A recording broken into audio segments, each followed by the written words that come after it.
ಅಂತ ಜೀವನ. ನಶೆ ಅಂದರೆ ಏನು? ಇದರ ಅರ್ಥ ನಶೆ ಅಂದರೆ ಯಾವುದೇ ಒಂದು ವಸ್ತುವನ್ನ ಪದಾರ್ಥವನ್ನು ಸ್ವೀಕರಿಸಿದಾಗ ಅದನ್ನು ನಮ್ಮ ಅಮಲಿನಲ್ಲಿ ತೊಡಗಿ ನಾವು ಮಾಡಬಾರದ ಕಾರ್ಯಗಳಲ್ಲಿ ನಮ್ಮನ್ನು ತೊಡಗಿಸಿಕೊಂಡು ನಾವೇನು ಮಾಡ್ತಾ ಇದ್ದೀವಿ ಅನ್ನೋದನ್ನು ಅರಿವು ಬಾರದೇ ಇರ್ತಕ್ಕಂಥ ಒಂದು ಪರಿಸ್ಥಿತಿಗೆ ಒಯ್ಯೋದು ಏನಪ್ಪಾ ಅಂದರೆ ನಶೆ. ಅದಕ್ಕೆ ಏನಂತಾರ ಅಮಲು ಅಂತಾರ ಅಥವಾ ನಿಶೆ ಅಂತಾರೆ. ಹಾಗಾದರೆ ಆ ನಿಶೆಯನ್ನು ತರ್ತಕ್ಕಂಥ ವಸ್ತುಗಳು ಅಥವಾ ಅಮಲವನ್ನು ತರಿಸ್ತಕ್ಕಂಥ ವಸ್ತುಗಳು ಯಾವಪ್ಪ ಅಂದರೆ ನಿಮ್ಮೆಲ್ಲರಿಗೂ ಗೊತ್ತೈತಿ. ಬಿಡಿ ಸೇದೋದಾಗಲಿ, ಸಿಗರೇಟ್ ಸೇದೋದಾಗಲಿ ಅದನ್ನು ನಾವೇಂತ ಧೂಮ್ರಪಾನ ಅಂತ. ಅದ್ರ ಜೊತೆಗೆ ಮದ್ಯಪಾನ ಆಗಲಿ, ಸೆರೆ ಕುಡಿಯೋದಾಗಲಿ, ಸಿಂಧಿ ಕುಡಿಯೋದಾಗಲಿ ಮತ್ತು ಇನ್ನಿತರ ವಸ್ತುಗಳನ್ನು ಕುಡಿಯೋದ್ರಿಂದ ಯಾವುದು ಒಂದು ನಶೆಯನ್ನು ಏರಿಸ್ತದೋ ಅಂಥ ಪದಾರ್ಥಗಳನ್ನು ಸ್ವೀಕರಿಸ್ತೋ ಮಾದಕ ವಸ್ತುಗಳು.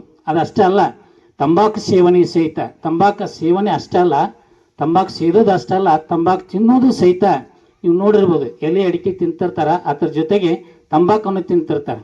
ಎಲೆ ಅಡಿಕೆ ತಿನ್ನಕ ಅಡ್ಡಿ ಇಲ್ಲ, ಆದರೆ ತಂಬಾಕು ತಿಂದಪ್ಪ ಅಂದರೆ ತಂಬಾಕದಲ್ಲಿರ್ತಕ್ಕಂಥ ನಿಕೋಟಿನ್ ವಸ್ತು ನಮ್ಮ ರಕ್ತದಲ್ಲಿ ಸೇರಿತಪ್ಪ ಅಂದರೆ ನಮಗೇನು ಇರೋಕ್ಕಾಗ್ತೈತಿ, ನಶೆ ಇರಲಿಕ್ಕೆ ಪ್ರಾರಂಭ ಆಗ್ತದೆ. ಅವಾಗ ನಶೆ ಏನಪ್ಪ ಅಂದರೆ ನಶೆದೊಳಗೆ ನಾವು ಏನು ಮಾಡ್ತೀವಿ ಅನ್ನೋದನ್ನು ನಮಗೆ ಪರಿಜ್ಞಾನ ಇರೋದಿಲ್ಲ. ಅಷ್ಟೇ ಅಲ್ಲದೆ ಆ ನಿಕೋಟಿನ್ ಅನ್ನುವಂಥ ವಸ್ತು ರಕ್ತದಲ್ಲಿ ಸೇರಿತಪ್ಪ ಅಂದರೆ ನಮ್ಮ ರಕ್ತದಲ್ಲಿ ಸೇರೋದ್ರಿಂದಾಗಿ ನಮ್ಮ ನರಮಂಡಲಗಳು ಏನಾಗ್ತಾವಪ್ಪ ಅಂದ್ರೆ ವೀಕ್ ಆಗ್ತಾವೆ. ಕೈಕಾಲು ನಡುಗೋದಾಗಲಿ, ತಲೆ ಸುತ್ತೋದಾಗಲಿ, ತಲೆ ನುಸೋದಾಗಲಿ, ಹೊಟ್ಟೆ ಕಡಿಯೋದಾಗಲಿ ಅಥವಾ ಅಜೀರ್ಣ ಆಗಲಿ, ಇಂಥ ಅನೇಕ ಸಮಸ್ಯೆಗಳು ನಿರ್ಮಾಣ ಆಗ್ತಾವೆ ಯಾವುದರಿಂದಾಗಿ ಧೂಮ್ರಪಾನ ಮಾಡೋದ್ರಿಂದ.